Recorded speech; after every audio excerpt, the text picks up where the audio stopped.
కాళ్లలో నొప్పి, నరాల వాపు వంటి లక్షణాలతో బాధపడుతున్నారా? వెరికోస్ వెయిన్స్ లో అత్యాధునిక చికిత్స ఏవిస్ వాస్కులర్ సెంటర్. నమస్తే రమ్మగారు. నమస్తే జయ. రమ్మగారు, మంచి ట్విస్టులున్న కథ. పూర్వం ఒక రాజుగారికి ఒక యాపిల్ తోట ఉండేది.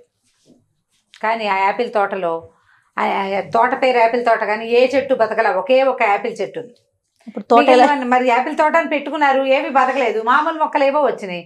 ఒకే ఒక యాపిల్ ఎంత బాగుండేవి, ఓట చాలా బాగుండేవి. అయితే ఓ సంవత్సరం కాపు కాసింది.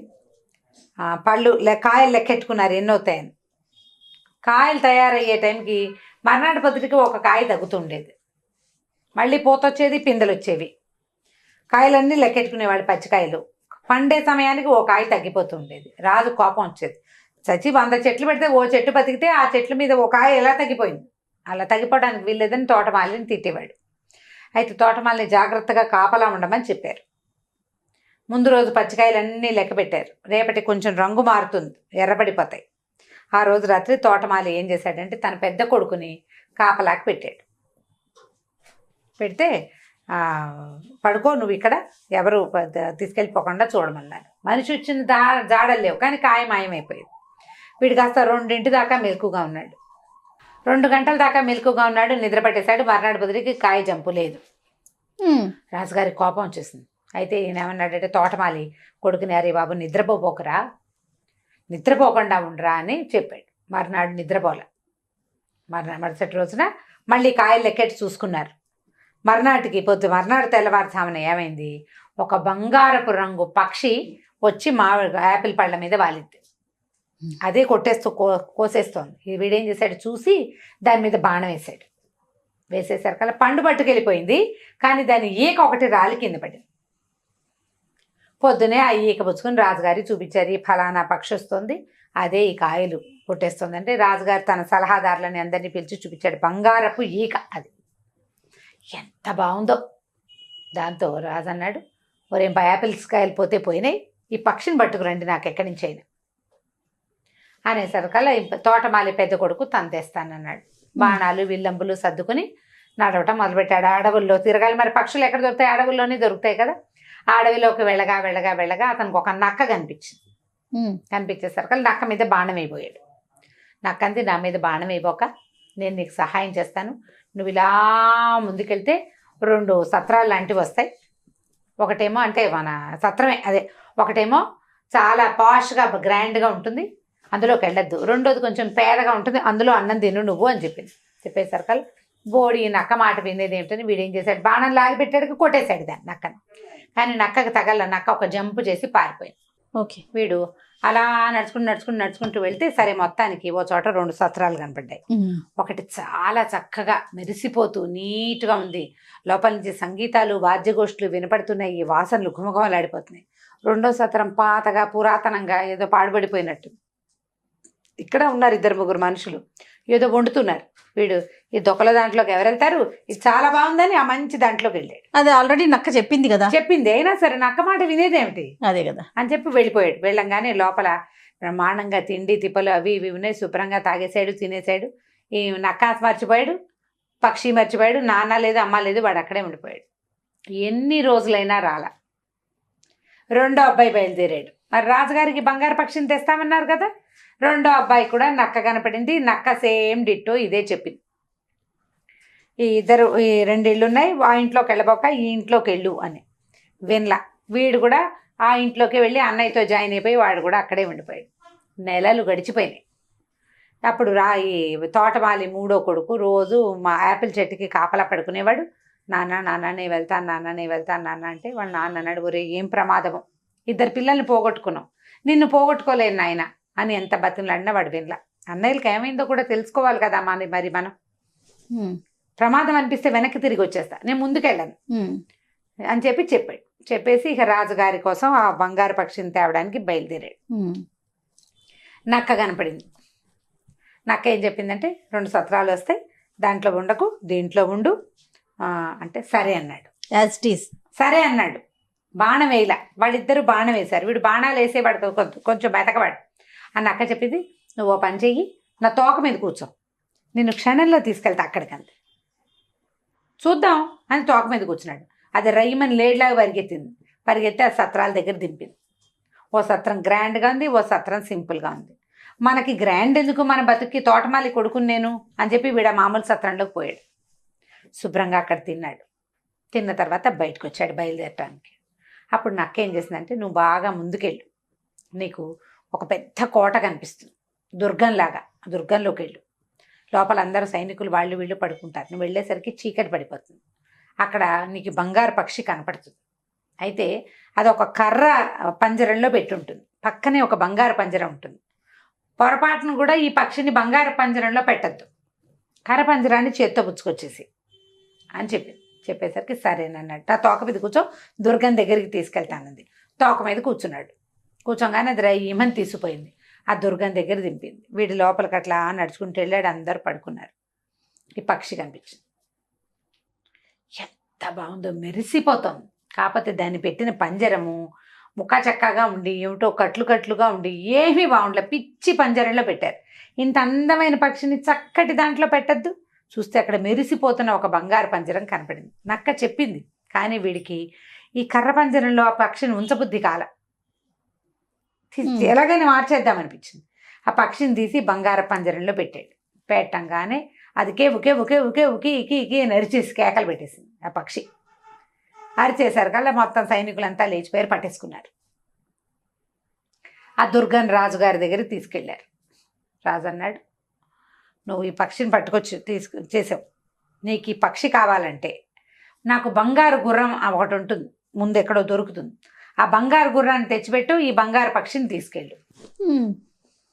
బంగారు పక్షి ఎలాగూ కావాలి. సరేననుకున్నాడు. బయటికి రాగానే నక్కని చూసావా, నేను చెప్పిన మాట వినలేదు నువ్వు, సరే పోనీ కానీ ఇప్పుడైనా కూడా మళ్ళీ నా తోక మీద కూర్చో. ఇంకా ముందుకెళ్తే ఇంకో దుర్గం కనపడుతుంది, అక్కడ మనకి గుర్రం కనిపిస్తుంది. కానీ ఈ గుర్రం మీద జీను వేసి తీసుకురావాలి నువ్వు బయటికి. అక్కడ మామూలు జీను, తోలు జీను ఉంటుంది, బంగారపు జీను ఉంటుంది. మామూలు జీనే వేసి తీసుకురా, బంగారపు జీను వేయబోక అని చెప్పింది. అక్కడికి వెళ్ళాడు. ఆ బంగారపు రంగులో మెరిసిపోతుంది. దానికి తోక కూడా కుచ్చు, బంగారపు కుచ్చు. దాని మొహం మీదకు ఉండే జూలు కూడా అంతే, చెవులు ఇట్లా నిలబడి బంగారపు రంగు చెవులు ఎంత ముద్ద చేస్తుందో, అది ఎంత బాగుందో. అయితే ఏమైంది, అక్కడ ఉన్న జీనులు వెతికాడు. దాన్ని గుర్రం మీద ఎక్కాలంటే జీన్ వేసుకుని కదా ఎక్కాలి. జీన్ వేసుకోవాలి, కాళ్ళకి రికాపులు కింద పట్టుకునేవి రావాలి, దాని మూతికి ఒక కళ్ళెం కావాలి, ఇన్ని కావాలి. ఇవన్నీ చూస్తే వాడికి ఒక బంగారపు జీను, ఒక మామూలు జీను కనపడ్డాయి. ఈ పిచ్చి జీను వేసి గుర్రాన్ని అవమానించకూడదు, బంగారపు జీనే వేద్దాం అనుకున్నాడు. ఏమవుతుంది మహా అయితే ఆ బంగారపు జీనే ఏం కానీ అది కేవలం సైకిల్ ఇచ్చింది ఆ గుర్రం. అందరూ జనాలు నిద్ర లేచేశారు. రాత్రిపూట అయినా కూడా పట్టేసుకున్నారు వాడిని. రాజుగారి దగ్గరికి తీసుకుపోయారు. రాజు అన్నాడు, మరి అవతల ఇక్కడి నుంచి చాలా ముందుకెళ్తే దుర్గంలో ఒక అందమైన రాజకుమార్తె ఉంది. నీకు ఈ బంగారపు గుర్రం కావాలంటే నువ్వు ఆ రాజకుమార్తెని తెచ్చిపెట్టు నాకు. ఆ అమ్మాయిని నాకు తెచ్చివు, గుర్రాన్ని నీకు ఇచ్చేస్తాం. ఈ గుర్రాన్ని పట్టుకెళ్ళిస్తే బంగారపు చిలుక వస్తుంది. ఆ బంగారు చిలుక దొరికితే అన్నయ్యలు దొరుకుతారని వాడు ఆశపడ్డాడు. వాడికి అన్నయ్యలు కావాలి. మరి సరే ఏమనుకున్నాడు, సరేనని వెళ్తానన్నాడు. బయటకు వస్తే నాకు అది మాట వినమేమిటో, నువ్వు భలేవాడివి, ఇప్పుడైనా నా మాట విను, ఇప్పుడు ఆ దుర్గం దగ్గరికి తీసుకెళ్తా. ఒక రాజకుమార్తె ఉంటుంది, కనపడంగానే అమ్మాయిని ముద్దు పెట్టేసుకో, నీ మాట వింటుంది, వచ్చేస్తానంటుంది, నీతో ఒప్పుకుంటుంది. మా అమ్మ నాన్నకి బాయ్ చెప్పొస్తా అంటుంది, చచ్చినా ఒప్పుకోవద్దు.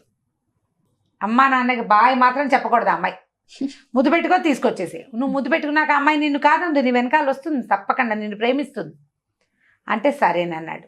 ఆ కొత్త సౌధానికి మళ్ళీ తోక మీద కూర్చోబెట్టుకుని ఈ నక్క తీసుకుపోయి ఆ సౌధంలోకి వెళ్ళాడు.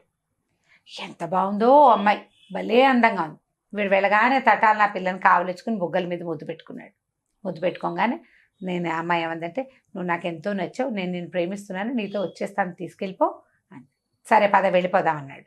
వెళ్ళిపోదాం అనగానే మా అమ్మ నాన్నకి చెప్పొస్తానే అంది. మీ అమ్మ నాన్నకి చెప్పొద్దన్నాడు వీడు. అక్కర్లేదు వెళ్ళిపోదాం అన్నాడు. ఏ అమ్మాయి ఏడవటం మొదలుపెట్టింది. అయినా సరే ఒప్పుకోలే వాడు. ఏమైనా సరే అన్నాడు. ఆ పిల్ల ఇంకా లబలబా ఏడ్చేసి లాగినా కూడా లాక్కండి అక్కడే నిలబడి ఏడుస్తుంది. ఇంత ఏడిపిస్తే ఎట్లా పాపం అమ్మాయిని, సరే పోన్లే వాళ్ళ అమ్మ నాన్నకి చెప్పొస్తుందని వదిలిపెట్టాడు. వదిలేసరికల్లా ఇది వెళ్ళి వాళ్ళ నాన్నకి చెప్పగానే వాళ్ళ నాన్న అన్నాడు, ఎవరెవరా వాడెవరితోటో వెళ్ళిపోతావా, అని వాడిని పట్టేయండి రా వాడిని అన్నారు. వాడిని కాస్త పట్టేసుకున్నారు. అయ్యో నక్క చెప్పిన మాట వినకపోతేనే దీన్ని అనవసరంగా వదిలిపెట్టాను, దీని కన్నీళ్ళలో కరిగి ప్రవహించి అది వెళ్ళిపోయి ఈ పని చేశాను, ఇప్పుడు ఏం చెయ్యాలి అని ఆలోచించుకున్నాడు. ఈ లోపల రాజు అన్నాడు, నా కిటికీ ఎదురుగుండా నీకు ఈ అమ్మాయి కావాలంటే నేను కిటికీ ఎదురుగుండా ఒక కొండ అడ్డం వస్తుంది నాకు, నేను ఎంత బయటకు చూద్దామంటే ఆ కొండంతా అడ్డం వచ్చి కనపట్టల్లా, కొండ తవ్వే తెల్లారేసరికల్లా తవ్వేస్తే ఈ అమ్మాయిని నీకు ఇస్తానన్నాడు. సరే తవ్వుతానన్నాడు. తెల్లారేసరికి ఆ కొండ దగ్గరికి వెళ్ళాడు. నాకు వచ్చింది, నేను చెప్పా కదరా నాయన ముందే నీకు, సరే పోన్లే నీ బదులు నేను పని చేస్తాను, నువ్వు పోయి మా రాజకుమార్తె దగ్గర పడుకో, వెళ్ళిపో, లోపలికి వెళ్ళిపో, రేపు పొద్దుటికి సరిపోతుందని తెల్లవారేసరికి మొత్తం కొండంతా తవ్వే అవతల పారేసేసింది అన్నక్క. తవ్వేసేసరికి అలా వాళ్ళు ఏం చేశారు, తవ్వేశాడు కదా మరి ఒప్పుకున్నారు కదా, రాజకుమార్తెని ఇచ్చేశారు. రాజకుమార్తెని తీసుకుని బయటకు వచ్చాడు. బయటకు వస్తే నక్క ఏం చెప్పిందంటే, నువ్వు మంచివాడు పోయి నువ్వు ఓ పని చేద్దాం, నువ్వు రాజకుమార్తెతో పాటు గుర్రాన్ని పక్షిని కూడా నువ్వే తీసుకెళ్ళిపోదు కానీ నువ్వేం చేస్తావంటే రాజకుమార్తెని తీసుకెళ్ళి చూపిస్తావు వాళ్ళకి, వాళ్ళు నీకు గుర్రాన్ని ఇస్తారు, నువ్వు గుర్రం బాగా నడుస్తుందో లేదో చూస్తానని గుర్రం ఎక్కువ అమ్మాయిని ఒక లాగి ఎక్కి మీద కూర్చోబెట్టి తీసుకో, పారిపోయి వచ్చేసే బయటికి, ఇక అక్కడ అందద్దు, గుర్రం ఎక్కేవా నిన్నెవరూ పట్టుకోలేరు, కింద నుంచి పరిశీలించద్దు, ఎక్కేకే పరిశీలించాలి నువ్వు అనేసరికి వీడు మళ్ళీ వెనక్కి వెళ్ళాడు. ఆ ముందు బంగారపు గుర్రం ఆస్థానం ఉందిగా అక్కడికి వెళ్ళాడు. వెళ్ళి రాజకుమార్తెని చూపించాడు. వాళ్ళు ఆశ్చర్యపోయారు, అబ్బా ఎంత అందగత్తే అన్నారు. సరే మరి గుర్రం ఇస్తాన్నారు కదా ఇవ్వండి అన్నాడు. గుర్రం రాగానే టెస్ట్ చేస్తానన్నాడు. వాళ్ళు అన్నారు ఎక్కకుండా దీని చుట్టూతా తిరిగి పరీక్షించమన్నారు. వాడు ఒప్పుకోలే. ఎక్కితే కదా గుర్రం సంగతి ఎలా తెలుస్తుంది, పరిగెడుతుందో లేదో, ఒక టెస్ట్ డ్రైవ్ లాగా చేస్తాను, అది అసలు ఒకళ్ళని మోయగలుగుతుందో ఇద్దరిని మోయగలుగుతుందో నాకు తెలియద్దు అని చెప్పి గుర్రం ఎక్కి కూర్చోగానే అది రెడీ అయిపోయింది. వెంటనే ఈ అబ్బాయి ఏం చేశాడు, ఈ అమ్మాయిని ఒక లాగి తన వెనకాల కూర్చోబెట్టేసుకున్నాడు. పరుగు ఉడాయించేశాడు. అక్కడి నుంచి పరిగెత్తుకుంటూ బయటకు వచ్చేసాడు. నక్క మళ్ళీ కనిపించింది. నక్క ఏం చెప్పిందంటే, మనం ఇప్పుడు గుర్రాన్ని తెచ్చావా, గుర్రాన్ని అప్పచెప్పి వాళ్ళు పక్షిని ఇస్తారు, నేను రాజకుమార్తె గుర్రము బయటే ఉంటాం, రాజకుమార్తెకు బయటే ఉంటాయి, వాళ్ళు వచ్చి గుర్రాన్ని చూసి నీకు పక్షిని ఇస్తారు, ఆ పక్షిని చేత్తో పుచ్చుకొని మళ్ళీ గుర్రం ఎక్కేసి పారిపోదాం మనం, పక్షిని కూడా వాళ్ళకి అదే గుర్రాన్ని కూడా వాళ్ళకి వదిలిపెట్టద్దని. సరే బాగానే ఉంది. ఈసారి అక్కడికి వెళ్ళాడు, వాళ్ళకి గుర్రాన్ని చూపించాడు. గుర్రాన్ని చూశారు వాళ్ళు, చాలా బాగుంది అనుకున్నారు. మరి బంగారు పక్షిని ఇవ్వండి నాకు అన్నాడు. సరే వాళ్ళు గుర్రాన్ని పక్కన నుంచోబెట్టి పక్షిని ఇవ్వండి అంటే ఇస్తామన్నారు. ఇతను ఏం చేశాడు, గుర్రం మీద ఎక్కి కూర్చున్నాడు. వాళ్ళు దిగమంటం తెలియలే, వాళ్ళకి దిగమంటం తెలియలేదు, గుర్రాన్ని పరిశీలిస్తున్నారు అంతే. ఆ పక్షిని ఇవ్వగానే ఇతను వెంటనే గుర్రాన్ని ఒక అదిలింపదిలిచ్చే సర్కల్ అది పరిగెత్తేసి, గుర్రం మీద ఉంటే వాడిని ఎవరు పట్టుకోలేరు కదా, బయటకు వచ్చేసి రాజకుమార్తెని ఎక్కించుకున్నాడు. నక్క కూడా వాళ్ళతో పాటు పరిగెత్తుకుంటూ వచ్చేసింది. ఈ బంగార పక్షిని తీసుకుని కూడా బయటకు వచ్చేసాడు. పక్షి, అమ్మాయి, గుర్రం, ముగ్గురు వీడితో పాటే ఉన్నారు. ఇంకా అన్నలు దొరకాలి. బయటకు వచ్చాక నక్క ఏమడిందంటే, నాకు ఒక్క ఉపకారం చేస్తావా, నన్ను చంపేసి నా మెడ నరికేసి నా కాళ్ళు నరికేసి అని అడిగింది. ఈ రాజకుమారుడు ఒప్పుకోవాలి, నేను అట్లాంటి పని చేయను, నీకు నక్క జన్మ అంటే ఎంత విసుగున్నా సరే నువ్వు నాకు సహాయం చేసావు, సహాయం చేసిన వాడికి అపకారం చేయొచ్చా, నేను ససేమిరా చేయనంటే నక్క కొంచెంసేపు ఏడ్చింది. సరేలే నువ్వు చెయ్యవు, నాకు తెలుసు నువ్వు మంచివాడివి, మరి సరే ఓ పని చెయ్యి, నువ్వు వెళ్ళే దారిలో నీకు 2 సలహాలు చెప్తాను. ఎప్పుడు ఉరివేయబడుతున్న వాళ్ళని ఆపద్దు, ఉరిశిక్ష పడే వాళ్ళని ఆపడానికి ట్రై చేయొద్దు. తర్వాత నదీ ప్రాంతంలో నదీ తీరంలో పడుకోవద్దు. ఈ 2 చేయబోక జాగ్రత్తగా వెళ్ళు, ఈ అమ్మాయిని తీసుకుని వెళ్ళిపో నువ్వని.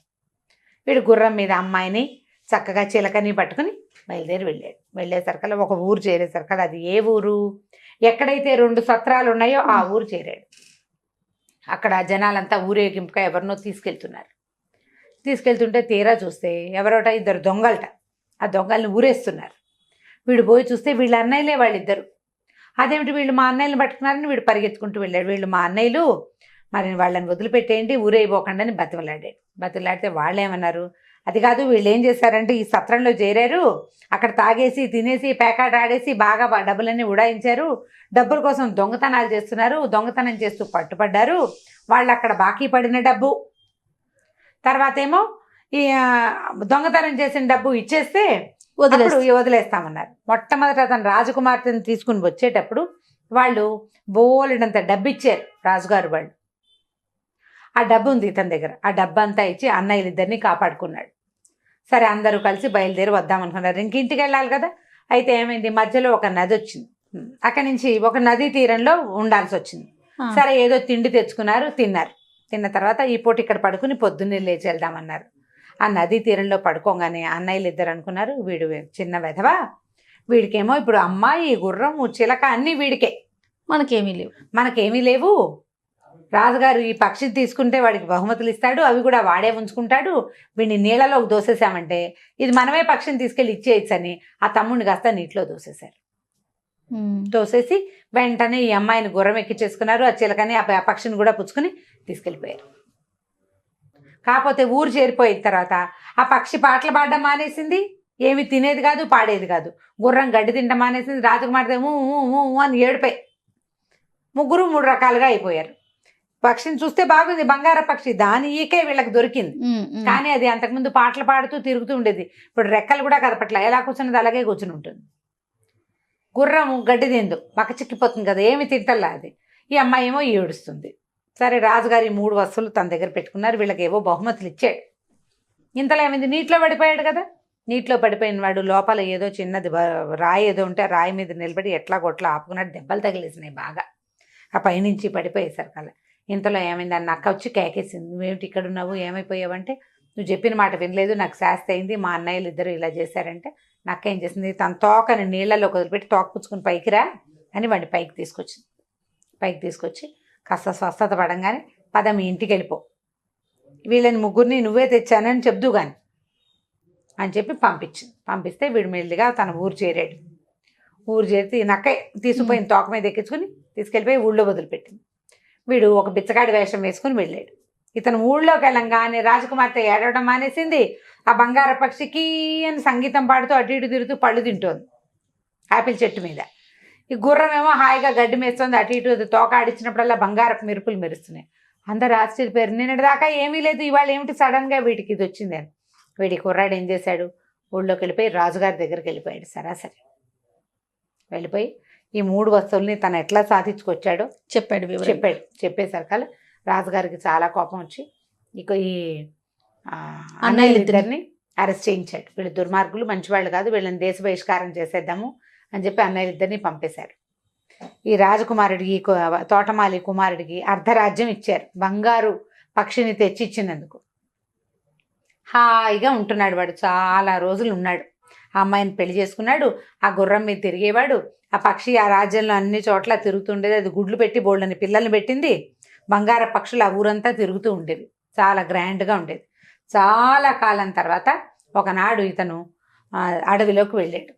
వెళ్ళేసరికల్లా ఎప్పుడో ఎన్నాళ్ళకో పిల్లలు కూడా పుట్టేశాక ఒక ముసలి నక్క అతనికి కనిపించింది. కన్నీళ్ళు గారుస్తూ కూర్చున్నది ఒక చోట. అయ్యో నువ్వు నా మిత్రుడివి, నువ్వు నాకు ఎంతో సహాయం చేసావు కదా, నువ్వు ఎలా ఉన్నావు అని అడిగేసరికల్లా నేను నిన్న ఆ రోజు అడిగాను, నా మెడ నరికేసి కాళ్ళు నరికేయమని, నరికేయవా ప్లీజ్ అని అడిగింది.